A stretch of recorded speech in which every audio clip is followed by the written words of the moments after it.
We're back from summer hiatus, and on today's show, we talk to Acupuncturist Gina Girouard, Communicator Extraordinaire Julie Thompson, friends and neighbors at the Plymouth Farmers Market, learn about parting ways with C.A.C, hear original poetry, and talk about upcoming things to do in our area. We're glad you're here. Let's get started.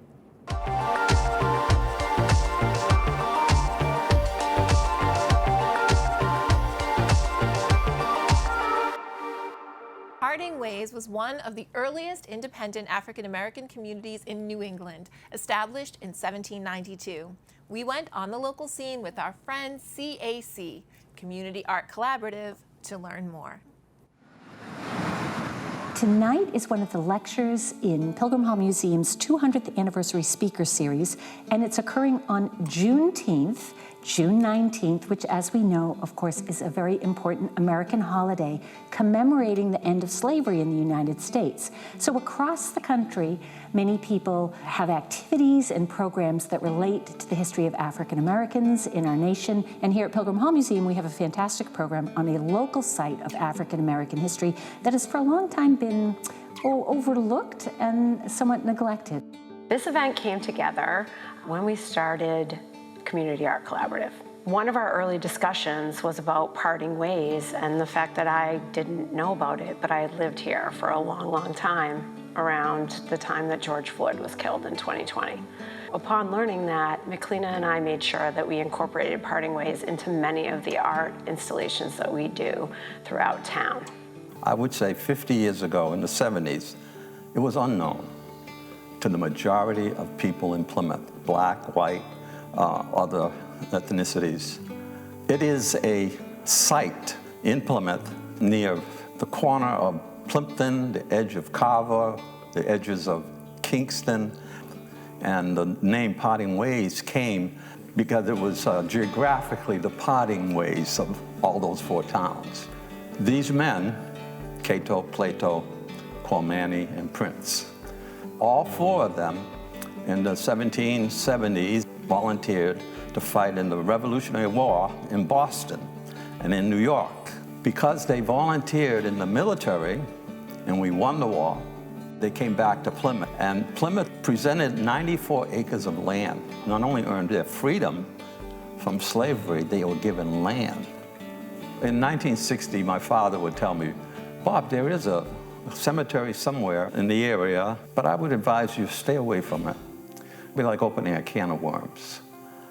And that kind of planted a seed of curiosity in my dad several years later when he heard talk of the land possibly being used for public use. And so he let that curiosity grow and find out what was going on. And so he decided to go into City Hall in Plymouth and walk in on a meeting. It wasn't easy going into the selectman's office. It wasn't easy going to a library with four of my friends, all with big afros and jeans and jean jackets. And one of the gentlemen running the meeting looked at him and was like, "Bobby, is that you?" And he's like, "Yeah." And the other gentleman looked at him like, "Who's this Bobby guy?" And he's like, "We played baseball together in Carver. Like, this is a good guy. Tell us what you need, what's going on?" And so my dad explained what was going on, what he thought might be happening. And from there, they said, "Okay, let's investigate." And through that investigation process, he started, plotting out and finding, first of all, where was the cemetery site, and then bringing friends over and saying, "Hey, look at this history." And through that curiosity and sharing with friends, more friends started coming and learning about it, and they were able to secure that as federally protected land back in the 70s. My family is really big on family and education. And when I think about that, I think about legacy and community. And so watching my dad put forth these efforts, and my mom as well, and our family, into the extended community, it's building a legacy. And so I feel like this is legacy work. It's not about ourselves, it's not about our ego. It's about illuminating stories that are important, and it's important for our community here to know about these very special four men. There's so much to explore and learn about things in our own backyards that we never knew about. And I think Parting Ways is such a classic example of that. You go by, it looks like an empty lot almost. There is some signage that the town has put in place to mark this important site, but for a lot of people, thousands of local residents go by this area and they have no idea of the history that it represents. I hope that people walk away with the importance of looking up and looking around in their community and having conversations and asking questions and recognizing that we have a lot of history and there's room for all of it. As community members here, I think one of the most important things for us to pay homage to Parting Ways is to share the story. Share the story of who these gentlemen are, that they fought in the Revolutionary War, that this land has been here, nestled in Plymouth and protected, and that we all want to be good stewards of that space. We want to see the legacy stay alive. I want to put flesh on the bones of the story. That's my point of view, looking at that site from above, drawing on the great work that was done by all the groups, all the grassroots, all the organizations, all the people who've labored for almost 50 years. I'm not here to start anything, but I'm here to help keep the legacy alive. You can visit Parting Ways and walk the wooded half-mile trail behind the gravesites at 287 Plimpton Road in Plymouth. Keep up with the good works of C.A.C. at communityartcollaborative.org. To quote the beloved reveler in rubbish, Oscar the Grouch, trash is the true essence of life. Visit the Pembroke Public Library on August 22nd to learn to bring lushness to your backyard garden by harnessing the life force of garbage. Anne McGovern will present The Joy of Composting, Turning Garbage into Gold, a talk on how your food scraps and yard waste can be turned into nutrient-rich compost that will help your garden grow. Learn the basics of composting, including how to select the right method, balance green and brown materials, manage moisture, aeration, and general troubleshooting. Anne was a composting outreach specialist for the Mass Department of Environmental Protection for 32 years, and in her retirement is enjoying continuing to share the dirt on dirt. The presentation is from 2:30 to 3:30 at the library and welcomes Green Thumbs and everyone else. Visit the library website to register. The eagerly anticipated Plymouth Waterfront Festival is back on Saturday, August 24th from 10 a.m. to 6 p.m. Presented by the Plymouth Area Chamber of Commerce, there will be over 200 exhibitors featuring an arts and crafts show, ongoing live entertainment, local nonprofits, and a kids' discovery zone for the littles. Get your motor running and head out onto Water Street from 10 to 2 when auto enthusiasts from all over the South Shore will show off their classic and modern hot rods, muscle cars, and exotic custom creations at the Rebels and Rods Car Show. At 4 p.m., make a splash at Brewster Gardens for the Ducky Dash Race, where you can buy a rubber ducky to cheer on in a race through Town Brook. Cash prizes awarded to the swiftest swimmers. This event will be in concert with the Plymouth Bay Cultural District's annual Porch Fest, featuring local musicians taking the stage on porches, yards, and driveways all over the downtown district. For up-to-the-minute event updates, visit PlymouthWaterfrontFestival.com. Local scenesters Tiff and team popped up at the Plymouth Farmers Market. Hi there, Farmers Market season is back, and we're back at the Plymouth Farmers Market located at West Plymouth Square. It's a beautiful day to see some new and old friends, and it's a great day to shop local. Let's see what these folks have to say. I'm with Dave Burper, who is basically the king of farmers markets. Welcome back, another season. Thank you, Tiff. Yeah, we're looking forward to it. Any changes this year? Hopefully we're going to see some changes in the weather. Like the first couple of weeks have been pretty rough, but any changes? We always have a couple of new vendors, a couple of vendors that didn't return, so it's always changing. And it also changes with the season, so you got to come out like, you know, there's some things that are very specific and only around for, you know, a couple of weeks, like right now, snap peas and strawberries and stuff like that. Like if you don't get out, you're going to miss them. You know, we always talk about the farmers market, but what about Plato's Harvest? Can you tell us a little bit more about that? What would you like to know? We've been around since 2005.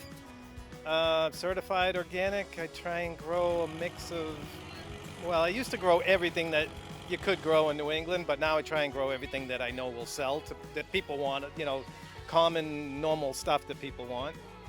So all of our stuff is picked the morning of the market, you know what I mean? I have greens that people come and see the size of and they say, oh my God, I can't eat all that. And I tell them it'll last for 2 weeks, you know what I mean? It didn't spend a week in a truck coming across the country. It's fresh, it's right out of the ground, it's out of the dirt where it belongs. What do you personally love about Farmers Market? You've been doing this for a while. Like, why is it your passion? What's important to me and what keeps me going is seeing people come out, you know what I mean? Especially like if there's people hanging out and listening to the music, if there's people that come out for story time at 4:30, the Plymouth Public Library comes and they do a story time every week, and people roll in at 4:30, kids come out, that kind of stuff feels good. Now, more importantly, can I ring the bell? Today? Today. Oh. This has been 4 years in the making, Dave. I think we have to make this happen. Farmers Market's open! I'm with our dear close friend Beth Sobolov and a very popular fan favorite. What brings you to the Farmers Market today? Well, I love organic stuff. I try to buy all organic fruits and vegetables, or if not organic, then close to home. Because it's important not only to support local farmers, but the food is much better, the quality is much better in terms of nutrition. There's just so many reasons to buy locally. And so I'm so happy that the farmers market is open again. Very important question though, what's in your bag? Oh, I have so many goodies. I have carrots and beets and arugula and kale and snap peas and salad greens, and I even bought some organic protein bars and some green juice. Very good. I know, I mean, it's just fantastic. I'm so excited. Can I come over to your house for dinner? Yes.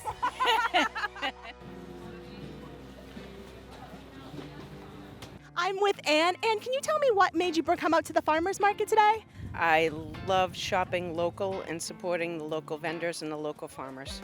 What are you looking to get today? I think I need to get a cut of meat. I think I might need some seafood. I might need some mushrooms. I've got a litany of stuff. You're on a shopping spree. You making anything good for dinner tonight? Tonight is a quiche. Ooh, can I come over to your house? I love quiche. Thank you so much for joining us today. I'm with Lori from Edible Southeastern Massachusetts. Can you tell me a little bit about the magazine? Oh, sure. So we publish a magazine, comes out quarterly. It's all about celebrating local food and farms and artisans and breweries and wineries and anything hyper-local in southeastern Massachusetts. So farmers markets must fit in with your mission. Absolutely, yes. So we enjoy coming here, supporting the farms and farmers markets. A lot of them advertise with us, so we like to reciprocate and support them as well. And then we post things on social media and let people know what's going on. So what's the importance of supporting local farms? So you know what you're eating, you know where the food's coming from, you know the story of where the food comes from. Like I'd rather buy something from Log Cabin Bakers, and I know that she's grown the strawberries or she's bought them from a local farmer, than to buy something and some of the mass-produced products that you just don't know where they come from or what ingredients are in there. I'm with Megan. Nice to meet you. Nice to meet you. What brings you to the farmers market today?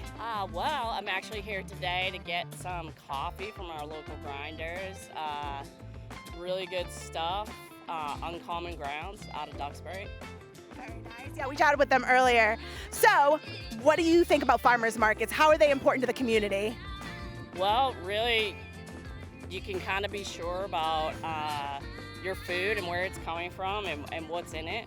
So I really value that, and I know that those guys go to different countries and they kind of seek out farmers that have shade-grown coffee and grind it up, and they don't use chemicals, so I love that. Yeah. That's a good thing about farmers markets. It's just nice and close, and you know where your food's coming from. I mean, yeah, that's the main thing for me is the ingredients. There's no messing around, so I love it. Visit PlymouthFarmersMarket.org. Celebrate the work of beloved British artist Raymond Briggs in an animated film festival at the Duxbury Senior Centre on August 22nd at 1 p.m. Although Briggs was not an animator, his illustrations have inspired animators worldwide to bring books such as The Bear and The Snowman to life on the big screen, lovingly capturing the vulnerable aspects of humanity, truth, and compassion that informed Briggs' work. The event will be facilitated by storyteller and educator Beth Cameron Kilbridge. Registration is required for this fantastic and free celebration of visual storytelling taking place in the large classroom at the Senior Center.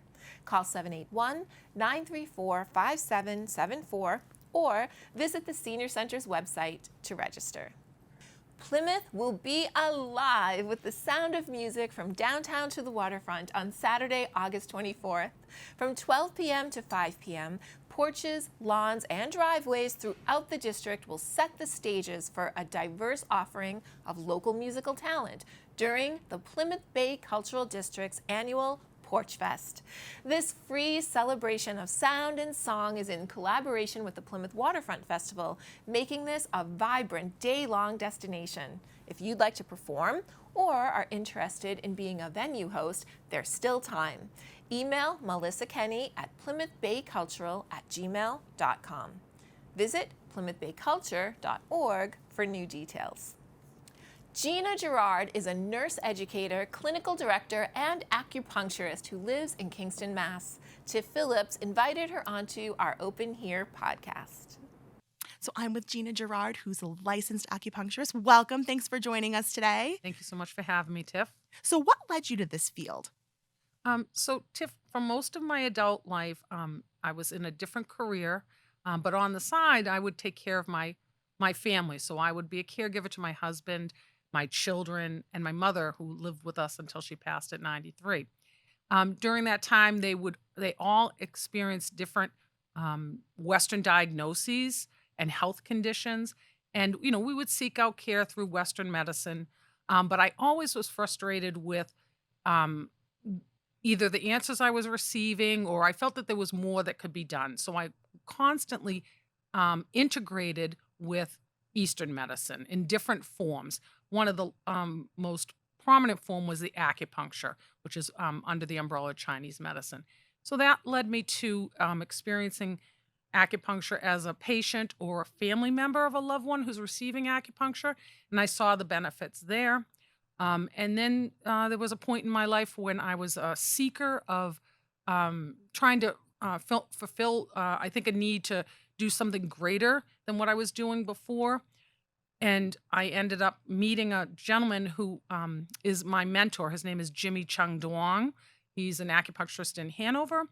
And when I met him, he spoke about the medicine in a way that no other acupuncturist had ever spoken to me about it. And right away, I decided to go to acupuncture school. Before we get really in depth, can you give a quick overview of how acupuncture works for those of us who don't know? Sure. So in a very simple answer would be acupuncture reduces inflammation and it promotes healthy circulation to the balanced areas. It also is considered a neuromodulator, so it affects the nervous system as well. So it's a comprehensive system of medicine. So it can be used for any imbalance in the body, any system that's out of balance. And we use these points. There are traditional pathways or meridians or channels that are, it's like a map. And we study that. And then we learn about the point location based on anatomy and physiology. And those points have actions. And so we know when we combine the points, what to expect in a patient's. It's a holistic approach. So it's body, mind, and spirit. So we know what to expect with those points. But that's, the system of traditional Chinese medicine, which is the system of these meridians or channels. There's other systems. So there's an orthopedic system where we find points based on trigger point or nerve innervation areas. So that might be a pain condition. And we can insert points in those areas too. And then there are other theories. So it's just one, there's multiple theories that we combine to get the results. What kind of accreditation do you have to get to become a licensed Yep, acupuncturist? that's one of my favorite questions because I didn't know the answer either. So here in the United States and in most states, and we're in Massachusetts, you need a minimum of a master's level degree. We're lucky to have one of the best programs here in Massachusetts, in Worcester. So that's where I went, is Mass College of Pharmacy and Health Sciences, MCPHS. They have their master level programs and doctoral programs in Worcester. It is a 4-year master's program, but it's accelerated to 3 years. So that's the education portion of it. So the accreditation portion comes with, there is something called third-party accreditation. And in our industry, it's NCCAOM, and that's a national commission that administers these board exams. And there are 4 medical boards that we take if we're going to have a degree in acupuncture like mine is. But there are colleagues of mine that get a dual master's degree, and with that, they're allowed to sit for a 5th medical board and become a licensed acupuncturist and herbal medicine practitioner. Oh, and then finally, here in Massachusetts, the acupuncturists are licensed under the Board of Registration in Medicine, and there are only 2 professions licensed under that board, MDs and acupuncturists. Wow. Yep. So there's a lot that goes into it. There's a lot, yes. What should a patient expect on their first visit? Is it usually a consultation? Yep. This is a general answer. It can't apply to every clinic. But typically there is some paperwork that precedes the visit. So we send out electronically a health history questionnaire. We're looking for, patients' main concerns, secondary concerns, but we go in depth to every system so that we can use that to create, the language is a pattern. We're creating patterns in a patient. So even if a patient's coming in for one condition, maybe postoperative knee surgery, they have edema that's been going on for 7 months after a total knee replacement. So we obviously will be asking questions about their knee surgery, but we'll also we want to know other systems of the body as well. So this is a full in-depth questionnaire. Then on the initial visit in my clinic and in most clinics, but not all clinics, you'll have a conversation with your acupuncturist about that health history questionnaire. And you will have an opportunity to ask any questions. And then in that initial visit, you'll receive a treatment as well. What kind of questions should a patient be asking when they go in? I think that for patients, one of the important questions is, do you think I'll benefit from this treatment? For this, usually patients have a Western diagnosis that they're trying to either resolve or improve. And they usually have sought out Western medicine prior to coming in. And that can include diagnostic imaging. It often includes physical therapy. And so they want to know, can this help my condition? And I consider myself a general practitioner. So I see patients from many different conditions, but sometimes there are practitioners that don't practice a particular area. For instance, fertility is a big area. And that there are practitioners that don't treat patients that come for fertility support. Oncology, that's another one. There are practitioners that don't treat patients that are under an oncologist receiving care through an oncology team in the West. So that's an example. There are some practitioners that don't do orthopedic style, which I think that most acupuncturists certainly deal with pain, but there are more Western styles to the acupuncture, and some acupuncturists don't do that. So I think it's important that more than what should they ask, it should be a listening time in that initial visit, so that they can get a sense about the acupuncturist, and then experience the treatments about 3 or 4 times before they make a decision. Is this person a good match for me? Because acupuncture can meet many people's needs, but it's more about, is the individual a good fit? Right. I'm actually surprised that acupuncture can help with fertility. Is there any other conditions you think that people would be surprised about that is benefited by acupuncture? So I'm going to indirectly answer that question. Most patients come for pain conditions. Okay. Or they'll come for mental emotional support. So their stress response is imbalanced. They might use the word, I have anxiety, I have depression, and acupuncture can support them. Many patients are already on a pharmaceutical and they come in, and what they're looking to do is they don't want to increase their pharmaceutical use, or they want to lower their pharmaceutical dependence. Or they're happy where they're at in terms of pharmaceuticals, but they want to do something natural to help bring balance, because the even though it maintains them at a certain level, it doesn't give them the best version of themselves they'd like to be. So that's what most people come to us for. But then when I dive in with the health history questionnaire, I see imbalances in their urinary system. I'll see imbalances in their GI system that they wouldn't have expected. And then some patients don't realize there's this mental emotional support we can give. So they're here for maybe knee pain, but then I realize their sleep is impacted and it may have to do with their stress response. So that's another area too that we treat. So it seems to me that more and more insurance companies are now providing coverage for acupuncture. Why do you think that is? Yeah. I think it's a demand. Well, there's two parts to it. So the opioid crisis that happened, not so far past, is where the communities, the Western medicine communities, have to respond with non-pharmacological interventions to support their patients. And really the biggest one they have out there is physical therapy that's under the umbrella of Western medicine. So more and more Western MDs are frustrated with the limited choices and are seeking out other alternatives. But I think it's really also driven by, at least on the level of patients coming in, it's patients are more educated and they say, well, there's something else out there and it's acupuncture and my friend has it or my colleague receives it and I'd like to try it.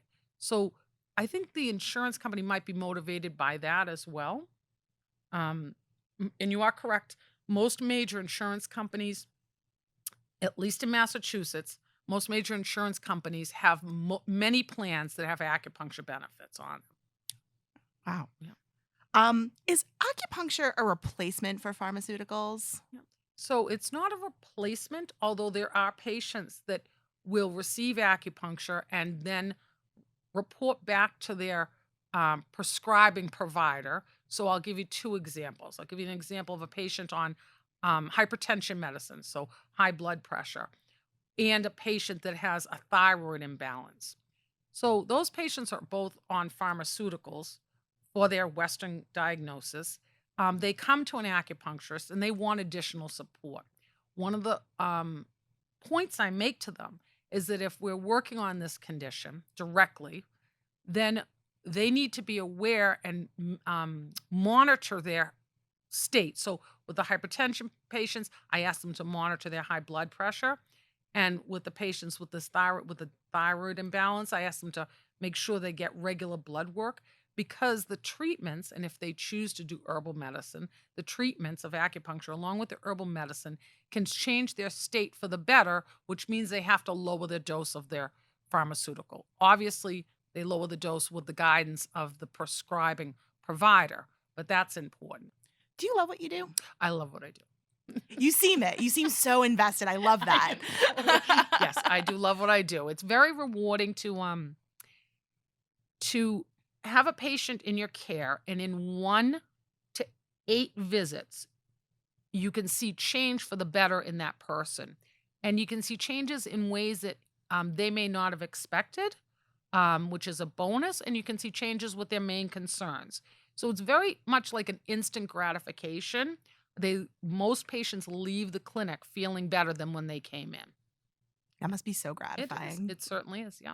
Where do you see the future of acupuncture going from here? I believe that. Well, I believe it will. The trajectory of more and more insurance companies will cover acupuncture, which will create more and more demand for acupuncture. I think to survive, acupuncture needs to be more integrated into Western medicine. So the setup at Mass College of Pharmacy, I think, is ideal, where you have a fully Eastern medicine program, but it's run alongside Western medicine students so that we can each benefit from the other's experiences. And I think those schools will survive. Some of the smaller acupuncture schools do struggle. But acupuncture has been around for 2,500 years. I don't think it's going anywhere. I think there might be an ebb and a flow, but especially if patients are seeking conditions that they either have want to avoid pharmaceuticals, want to reduce their dependency on pharmaceuticals. They have gone to another, maybe a sentence patients will say to me is that I've tried everything and this is my last resort, which is frustrating to hear because I would hope that they had received care and gotten better. But either way, they come to us and then they find out there is another option that they didn't have open to them. So I think we're going to be around for a long time. And I'm glad to hear it. Learned so much today. Thank you so much for joining us. Well, thank you for having me, Tiff. Next up is original poetry presented at the 2nd Annual Plymouth Poetry Festival, presented by America's Hometown Laureates. So I'm Cynthia Brackett Vincent. Real quickly, I grew up in Plymouth, and my husband and I moved to Maine 22 years ago. And I came down this weekend to attend my 50th high school reunion and to visit my kids and grandkids. When I was here, I started a poetry magazine called The Aurorian, and I published it for 25 years. And right now, my husband and I own a publishing company where we publish full-length fiction and poetry. So that is my quick introduction to myself. Okay. Just 2 weekends ago, I was thinking how we didn't work on our landscape plans this year, how all these years we've been saying what we will do, how that one last mowing, raking, picking up the yard got away, how our neighbor's land is perfect, even fieldstones in their place. But today I think how winter equals us all in Maine. 18 inches of snow, my path pristine as theirs, us out in the driveway of our mobile home with shovels, them down the road with theirs. How we're all supposed to dig out our mailboxes by 8 in the morning, each of us somehow comforted to hear the other scraping the ground.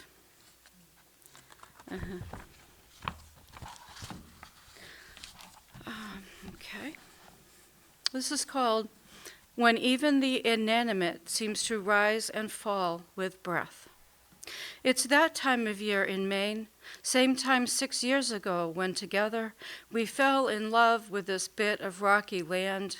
After one traipse around its woodsy path, one round trip down the gravel road, that godly time in May in Maine, when even the inanimate seems to rise and fall with breath, when along the road fiddleheads still knot tightly into fists, the grading truck now come and gone, when you can hit 50 in the Jeep, when everything but this one moment and your future billow out behind you in a cloud of dust.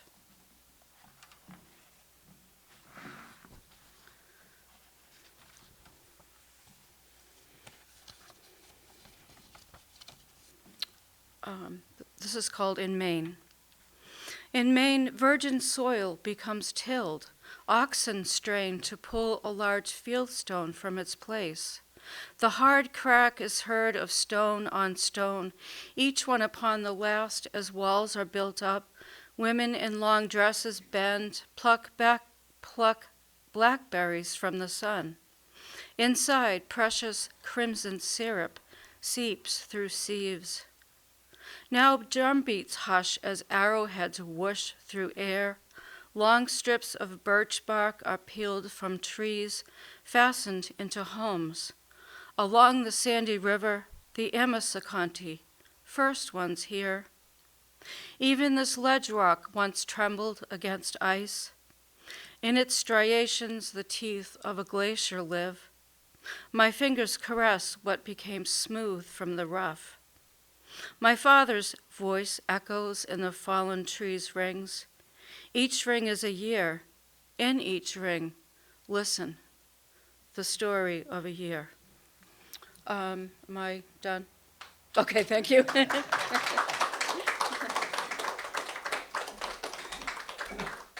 Kids and hockey fans of all ages are invited to the Duxbury Free Library on August 20th to visit with Blades the Bear, the phenomenal Boston Bruins mascot who wears a XXL jersey and size 13 skates.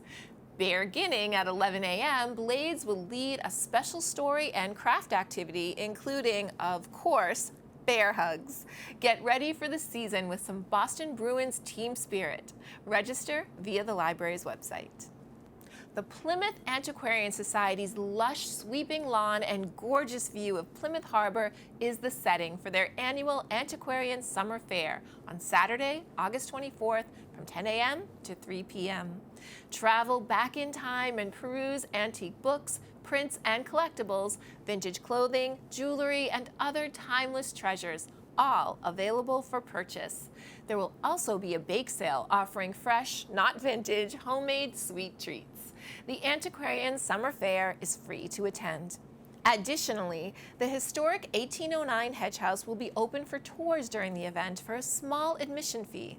Residents of Plymouth pay just $5 for adults and $2 for children. Members of the Plymouth Antiquarian Society get in for free, and for non-residents, the cost is only $10 for adults and $5 for the young ones. All proceeds go toward the Society's mission to preserve and share local history. The Pilgrims' first winter in the New World was brutal. By spring, nearly half of the colonists had succumbed to the elements from lack of proper shelter or disease. Over 100 years ago, the town of Plymouth instituted a recurring event to honor these founders, naming it the Pilgrim Progress Reenactment. Based on the written account of Dutch visitor Isaac de Razira, who came to Plymouth Colony in 1627 and observed the settlers gathering for worship, the Pilgrim Progress takes place on every Friday in August and on Thanksgiving morning. Costume participants represent the 51 surviving pilgrims, walking to the solo beat of a drum in their Sabbath procession to church. The last Pilgrim Progress of this summer will be on Friday, August 23rd at 6 p.m. Come witness this long-running tradition, or follow along as they walk past Plymouth Rock, up Leyden Street, and to the top of Burial Hill, where a short pilgrim worship service will take place. The Pilgrim's Progress begins at the Mayflower Society House on Winslow Street, just off North Street in downtown Plymouth. To everything, there is a season. Many of you know me as the creative director here at the local scene, and I was honored to add the role of executive director to that title in May of 2023. But there are always those who come before and create big shoes to fill. To that end, I invited former executive director Julie Thompson back to talk about life after the local scene by PAC TV. Today, we welcome back Julie Thompson, who graced your screen and shaped our team here at the local scene by PAC TV for 12 years. Julie came on in 2012 in an administrative position and also became the face you recognize as lead anchor on PAC TV Community News. She rose quickly to become executive director of the organization in 2018 and stewarded us through the COVID pandemic. Not one employee was laid off during that terrible time. Her dedication to this nonprofit community media center inspired her decision to step back from leadership in May 2023 to take on a much-needed fundraising position while continuing her on-air work, interviewing candidates for office and local officials. Now, as Julie is choosing the next adventure in her career, we thought it would be fun to take a closer look at the person we here and in the community know and love as Jules. Okay. Jules, Hi there, Elizabeth. Hello. So welcome back. Thank you. And let's talk about Jules for once, because you're always interviewing everyone else. I know, this is very odd. It is very weird, to be the right? interviewee, yeah. So let's talk about Julie before the local scene. Baby Julie, where did you come from? Julie grew up basically on the South Shore. My dad was in an industry where we had to live in Wisconsin and New York when I was little, upstate New York, which was always blizzardy, but that was okay. But moved to Hanover when I was in my junior high and stayed there through high school. Went to college at Bridgewater. I loved it. I studied theater. Why am I Of not course, surprised? because I wanted to be the world's second Carol Burnett. Yes. I always loved comedy. Every role I had was comedy in high school or in college. But then I met a guy, and that changed everything. And I got married in 1982 and had children in 1990.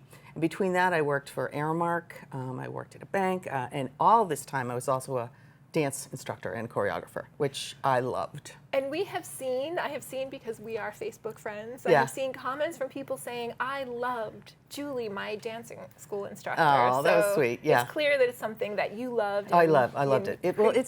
And it's coordinating things. It's putting things together, which is I loved about choreography, which is what I do. Which is what I'm an you organizer. Do. Yes. Yeah. So now talk about how did you come to what was known as PAC TV at the time? We've had a rebrand. We're the local scene now. So I was on the board of directors of Pembroke Media Broadcast, which was every town really had its own little tiny community access station back in the 80s and the 90s.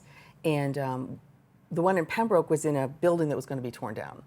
And we just decided that we were going to find out from PAC TV if we could come merge with them, because they had merged with other towns, Kingston and Duxbury.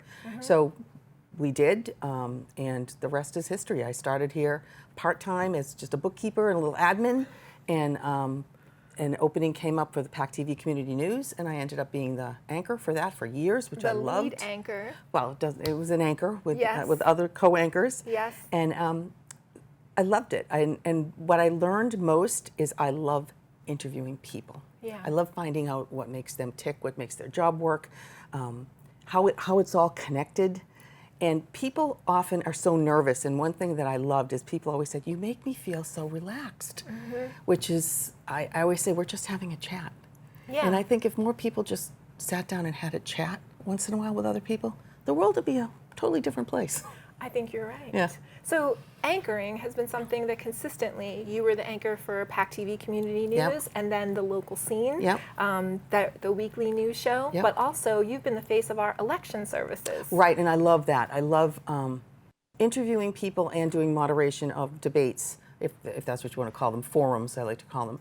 And what I learned most about election services is we always have to be at PAC TV Switzerland.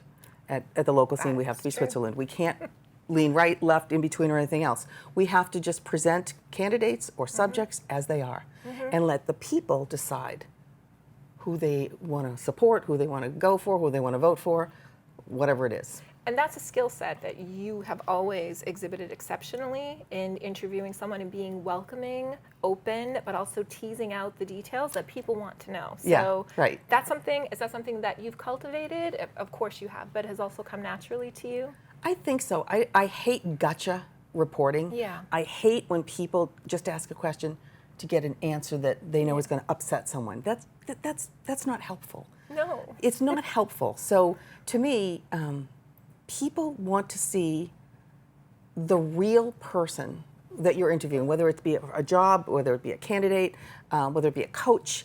They want to know what makes that person tick, and not what are the memorized lines that person might have, but what. And you can only really get that when you have conversations with people versus giving people questions and say, I want you to answer this, which is why we never give anybody really the questions before we ask them. No, and you always reveal a little bit of yourself. You're right there with the person. Yeah. So that encourages them to reveal themselves too, and just to have a conversation. Absolutely, because that's you and I have often talked about how the art and science of just talking face to face is just going away. And everybody's on their phone. Right. Yeah. And that's what I love about the local scene is you really do face to face everything. Whether it's an on the local scene production that you're doing about something or someone, or interviewing, or whatever it is, it's people on people. Yes. And it's a dying art, and I hope it never dies completely, because we'd miss it. I agree. We're going to diverge a little bit to go to a dark place, but something that you heralded, COVID 2020, because you became the executive director in 2018, and we were on a roll. We started the local scene. There were so many impactful initiatives, right? That I know. we were really excited about. And then a global pandemic. Right. But through that global pandemic, the entire time with you as executive director, we didn't lose one person. Can you talk about the challenges and the initiatives that you heralded even during that time? Sure. It took everybody by surprise, I think. Yeah. How quickly we shut down versus how slowly we came back open again. Yeah. And what was so important to me was that we continued to do what we did, which was inform people of what was going on. And the only way we could do that really was we ended up having daily updates with people from the health departments and business leaders and state representatives and town managers and nonprofit leaders, so that everybody could say, okay, how is this affecting me? How is this affecting our business? How is this affecting you? Yes. How can we help each other? And the one thing that I found so amazing about COVID was if you went on Facebook. Yeah. No, the good thing was Okay.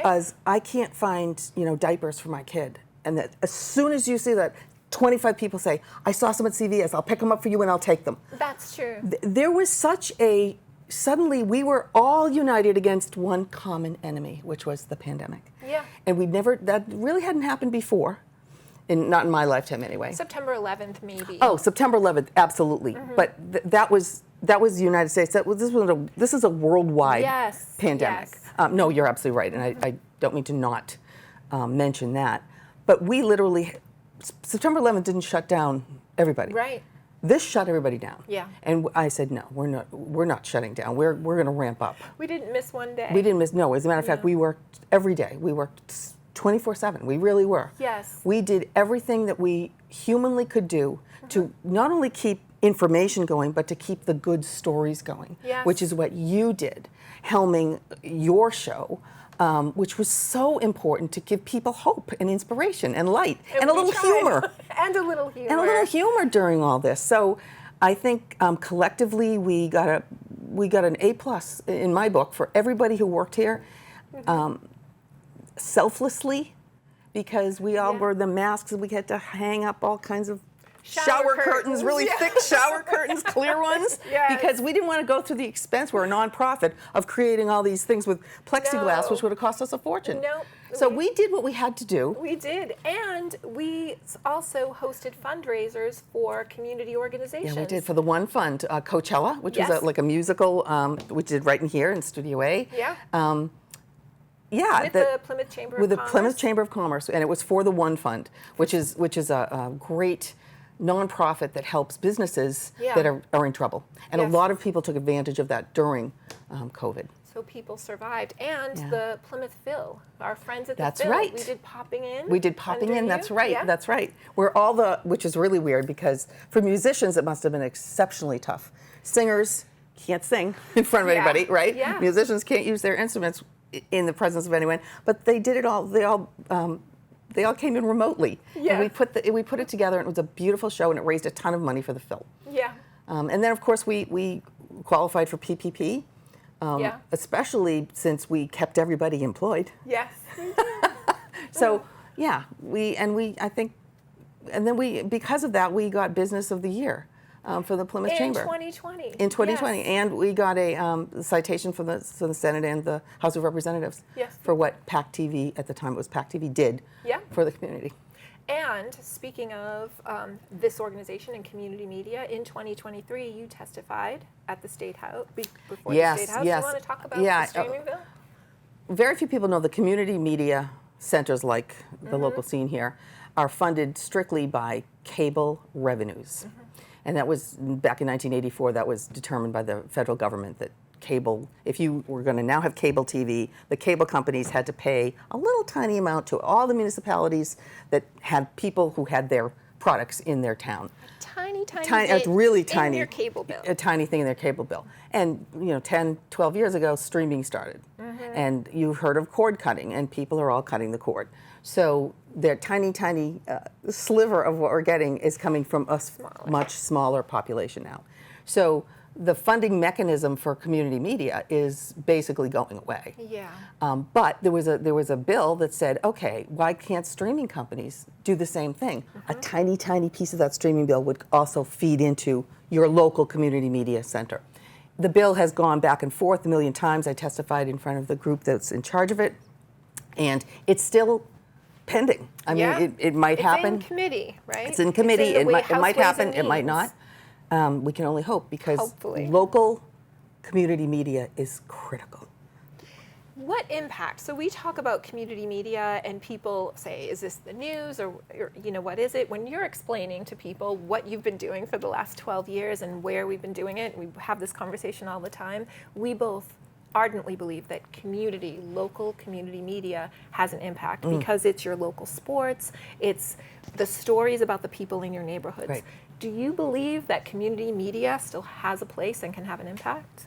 Local is everything. I mean, we all live in a house, right? Or an apartment, or somewhere, and then we travel down roads that are local. Yeah. We have neighbors. We go to supermarkets. We go to restaurants. Yeah.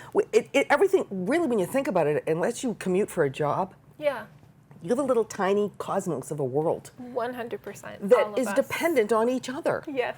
And that's not going to go away. No. Especially in this part of the country where we're so densely populated. We got to help each other. We have to support each other. We have to lift each other up.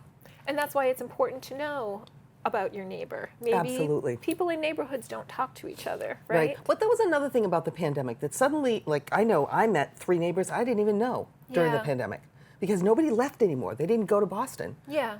They were walking around in the neighborhood. Yeah. So that part was good. But yeah, community media is never going to not be important, ever. I agree. Let's talk some more about Julie. So Exciting. Throughout all of this, continuing your anchoring with A Closer Look, which is a look at town officials and people who work in our municipalities and election services and other interviews and projects. You've also taken on new skill sets and produced some packages in the community, and have continued your work with the Plymouth Chamber of Commerce. Who I love. Who I you can't love. say enough about the Chamber You're of on the Commerce. board of the Chamber and have done so much work with the Chamber and for the Chamber, and also as on-air talent in Dancing with the Stars, and you were a competitor on Dancing with Our Stars. We don't want to talk about that. Well, we can roll the footage, Ben. No, we're not going to roll the footage.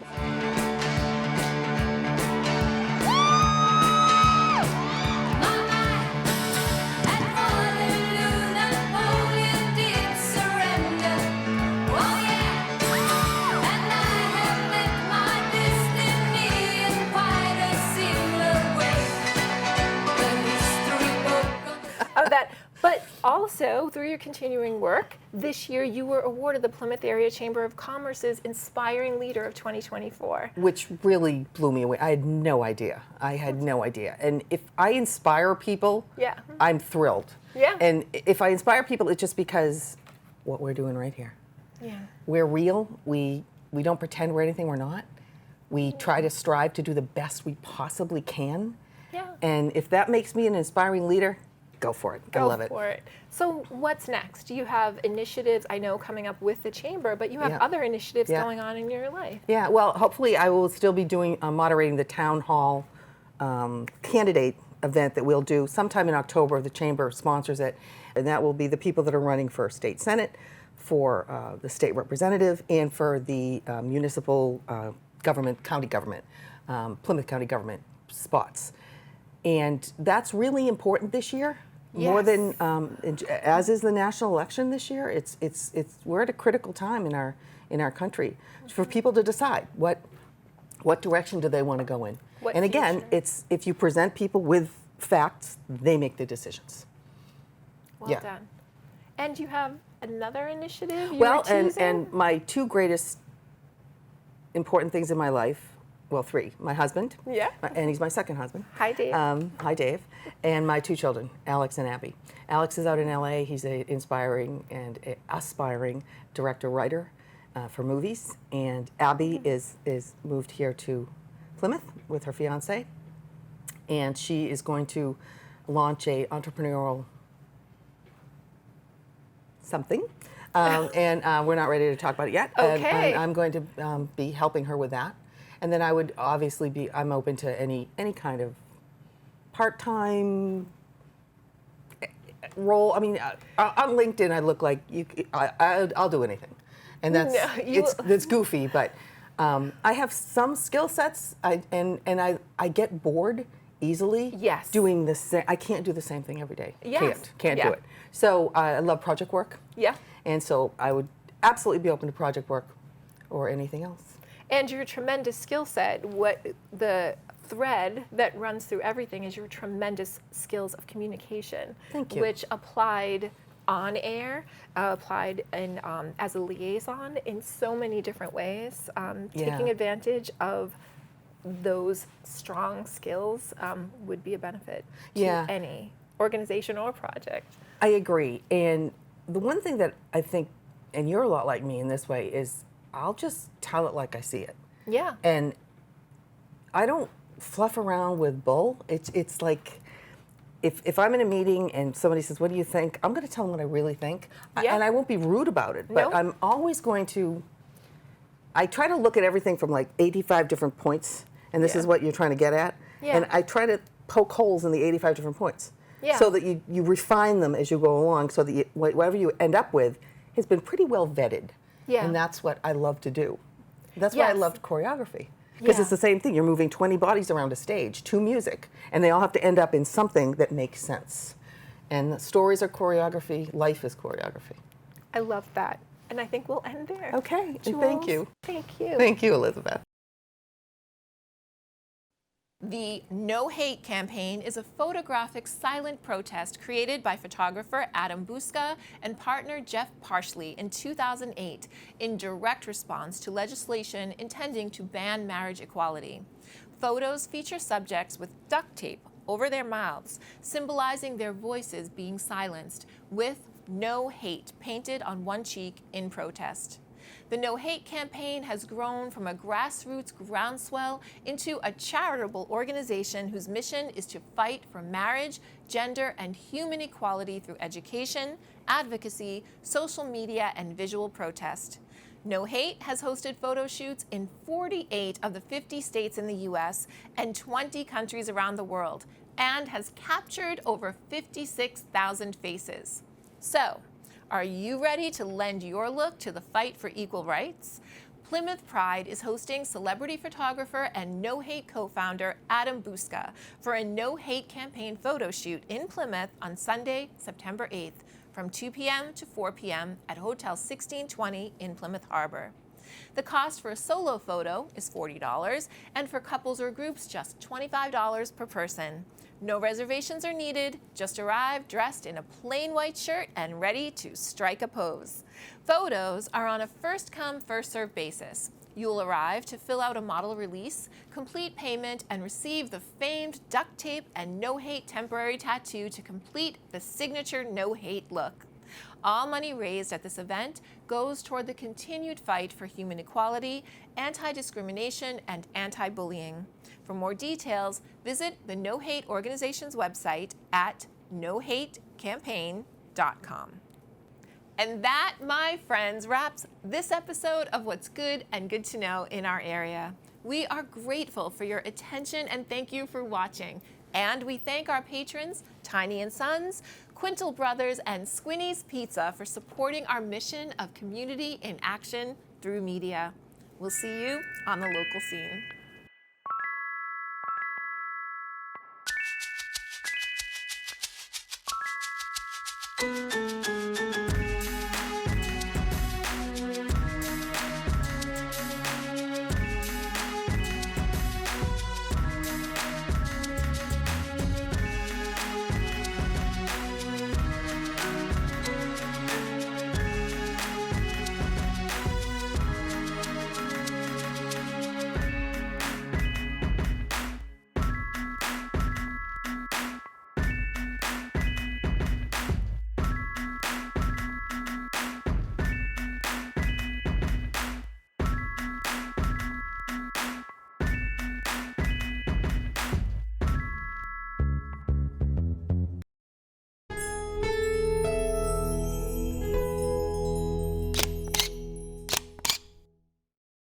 For more of what's good and good to know on the South Shore of Massachusetts, hit the subscribe button, and thank you for watching.